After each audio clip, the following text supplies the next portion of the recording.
quotes. Although Rob Gronkowski did, I think he was. He's a big wrestling fan. Yeah. So that's. Gotcha. But like the way that he talks is very Hulk Hogan-y. Mm-hmm. Did he say brother a lot?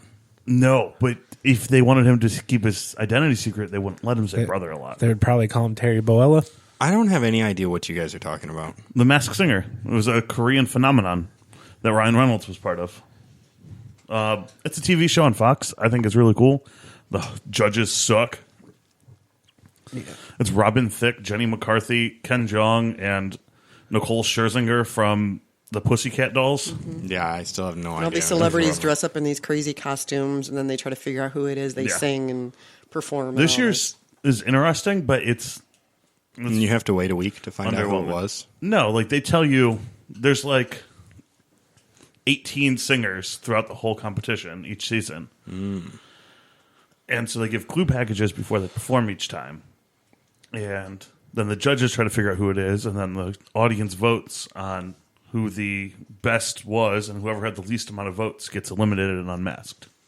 Oh. Yeah, so far, week 1, spoiler alert for anybody who hasn't watched the first 3 episodes of season 3. There was a turkey, you're right. Yep.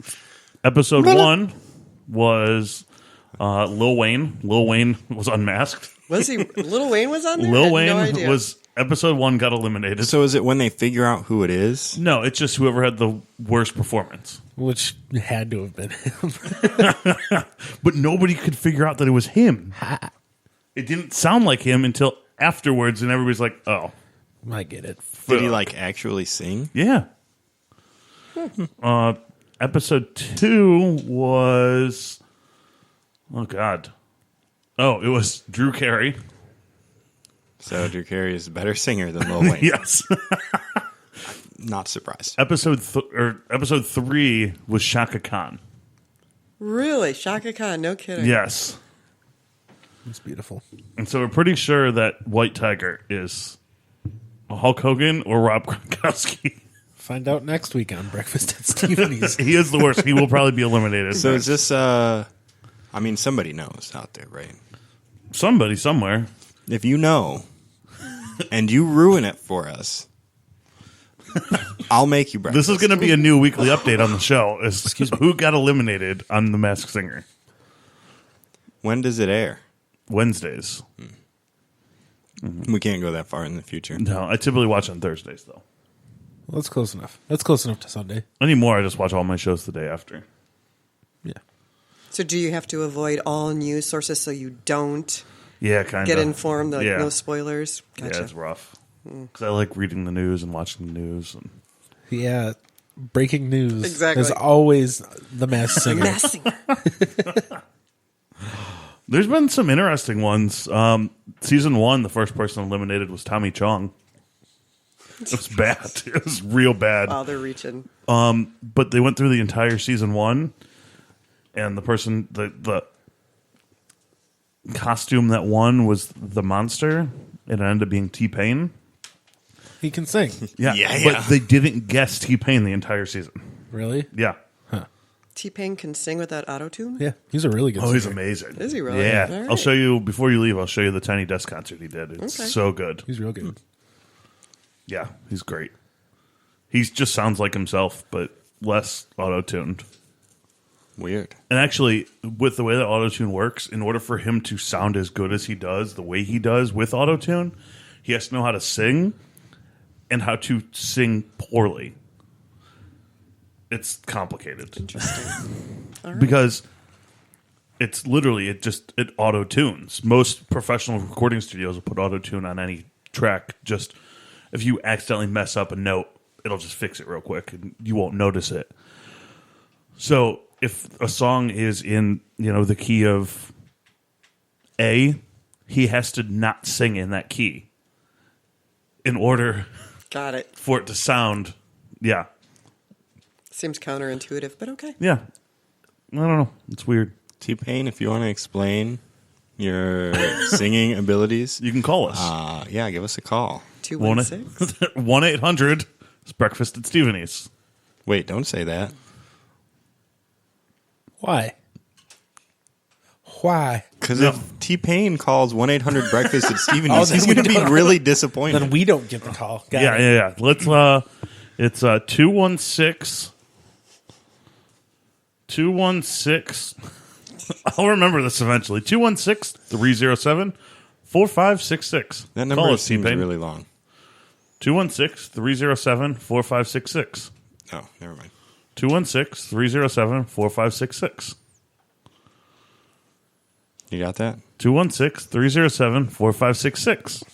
Put an echo on that for the rest of the show. No. Vince, what are you doing this week? Yes. What are you doing? Well, depending on how my daughter feels after today, I might have to take a day off work. Oh, no. For baby. Yeah. Depending on how I feel after today, with her being sick, Oh boy. I might have to take a day off work. I hope I don't. I hope I can manage to get through. I don't know. I don't know what I'm doing this week. I got some dinners. That's about it. I don't have anything planned for this week. I will probably be talking to Mr. Mike Gibson last week's guest. Guess. he was the whole episode, yeah. Yes, He was about the music project that him, Bob, and I might be working on. That'd Should be be good. working on or supposed to be working on. Oh, yeah. I We can debut it here on the show. might not be able to do that today. I don't remember if he said that he wasn't able to. No, he's tracking some stuff today. Okay. Yeah. I might not be able to join him on that. Today. EP? Yeah, well, Yeah. no, I think he's tracking songs for us to hear. So, like, you can start learning the songs. I can start writing for them. Ah, okay. Yeah. I got it. Yeah. He's already got a nice basis for us because YBP's existed 10 years ago, Yeah. kind of. Ask me what I'm doing this week. What are you doing this week? So, okay. Tuesday, I have a Jeremy Cares board meeting. Nice. Convenient. But Thursday, we're doing something really cool. So one of the programs that we're sponsoring, there is an art exhibit at Rainbows. And this local artist goes in and she meets with the kids and she turns them into superheroes. Oh, yeah. I've And heard about this. She paints these portraits and they're incredible. So we're sponsoring a whole exhibit and the great Nice. unveiling is Thursday. So, and it's open to the public. If anybody would like to come out, we're really, really excited. So they're going to hang in sort of the atrium area down at Rainbows for 6 weeks and then the kids get to take their portraits home. That's awesome. Super and cool. as they're recovering, they get to see themselves as a superhero. that's awesome. Isn't that really amazing? awesome. Yeah. There was actually, I saw something, I think the reason I saw something about this is because she had done a portrait for a kid who was blind. And she was like, well, fuck, what are we going to do? And she contacted some people who do 3D modeling. Okay. And they had them turn this painting that she did of this kid as a superhero into a 3D model and 3D print it. That's awesome. So he could actually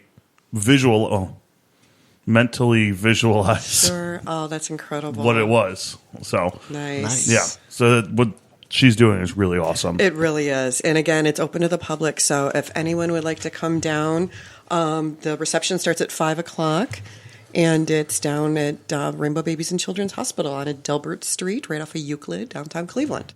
Nice. Hell yeah. That's super cool. Go to That's that. Do the That's thing. on Thursday, you said? It's Thursday, yeah. Okay. Yeah, we're really excited about it. Hell yeah. Steve, what are you doing this week?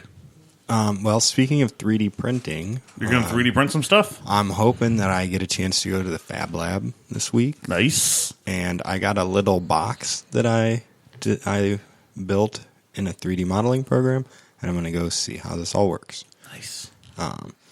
I don't have class on Wednesday because I have a test, and I think I'm going to take the test and go to the Fab Lab and hopefully print this thing out. Nice. I have 2 tests this week. How do you feel about them? You look scared. Psych, I am good at tests, so I test very well. Awesome. it should be good. And that's kind of nice because that's one day that I don't have to go to class, so Yeah. it frees up about 2 hours of my week, and time is at a premium. I think I'm going to also work on making a shelf for my kitchen. Oh, I got yeah. You mentioned that. a big piece of old elm. Is that what it is? Is it elm? Yeah, it's elm, and it's actually interesting. I long story short, I got it from this guy whose grandpa had built a barn.